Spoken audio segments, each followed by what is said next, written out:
பிஸ்மில்லாஹிர்ரஹ்மானிர்ரஹீம். அல்ஹம்துலில்லாஹ் வஸ்ஸலாத்து வஸ்ஸலாமு அலா ரசூலில்லாஹி ஸல்லல்லாஹு அலைஹி வஸல்லம். அஸ்ஸலாமு அலைக்கும் வரஹ்மத்துல்லாஹி வபரகாத்துஹு. அன்பானவர்களே, வாட்ஸ்அப் செய்தியில் ஒரு அரபி மெசேஜ் ஒன்றை நான் படித்தேன். அதை எனக்கும் சேர்த்து எல்லோருக்குமாக ஒரு படிப்பினைக்காக வேண்டி நான் என்ன செய்கிறேன், பதிவு செய்கிறேன். அதில் சொல்லப்பட்ட விஷயம் என்ன அப்படின்னு சொன்னால், ஒரு மனிதன் தனக்கு சொந்தமான ஒரு பெரு மதிப்புள்ள ஒரு பணப்பையை ஏதோ ஒரு இடத்துல வைத்துவிட்டு வைத்த இடம் தெரியாமல் மிகவும் குழப்பமடைந்து இருந்தான். அந்த நேரத்தில் இமாம் அபு ஹனீஃபா ரஹ்மஹுல்லா அவர்களை பார்த்து விட்டான். அந்த மனிதன் அபு ஹனீஃபா ரஹ்மஹுல்லா அவரிடம் கேட்டான், நான் ஒரு பணப்பையை, அந்த பணப்பைக்குள் தங்கமெல்லாம் இருந்தது, எங்கேயோ வைத்து விட்டேன், வைத்த விடம் தெரியவில்லை இமாம் அவர்களே, நான் என்ன செய்தால் அந்த பணப்பை எனக்கு கிடைக்கும் என்று கேட்டுக்கொண்டான்.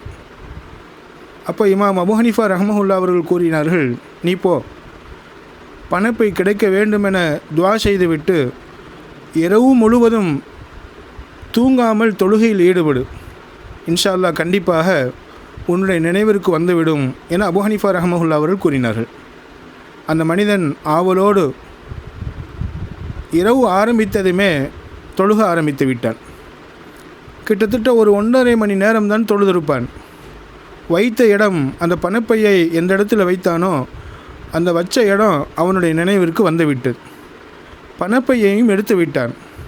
நேர அபு ஹனீஃபா ரஹ்மஹுல்லா அவரிடம் வந்தான். அந்த மனிதன், எப்படி இமாம், நீங்கள் சொன்னது போலவே அந்த பணப்பை கொஞ்ச நேரத்தில் கிடைத்து விட்டதே என சந்தோஷமாக கூறினான். அப்போது இமாம் அவர்கள் சொன்னார்கள், இமாம் அபு ஹனீஃபா ரஹ்மஹுல்லா அவர்கள் சொன்னார்கள், எனக்கு நல்லாவே தெரியும், ஷைத்தான் உன்னை இரவு முழுவதும் தொலை விடுவானா என்ன?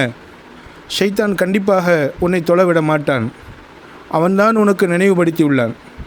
நீ அந்த பணப்பை வைத்த இடம் எந்த இடம் என்பதாக தெரிந்துவிட்டால் தொழுகை விட்டு விடுவாய். எனவே தான் அந்த நினைப்பை உன்னுடைய ஞாபகத்துக்கு கொண்டு வந்து விட்டான் ஷைத்தான். இப்பொழுது பணப்பை கிடைத்து விட்டது, நீ போ, நன்றி கடனாக மீதமுள்ள இரவு முழுவதும் தொழுகையில் ஈடுபட்டு அல்லாஹுக்கு நன்றி செலுத்து என்று இமாம் அபு ஹனீஃபா ரஹ்மஹுல்லா அவர்கள் கூறினார்களாம்.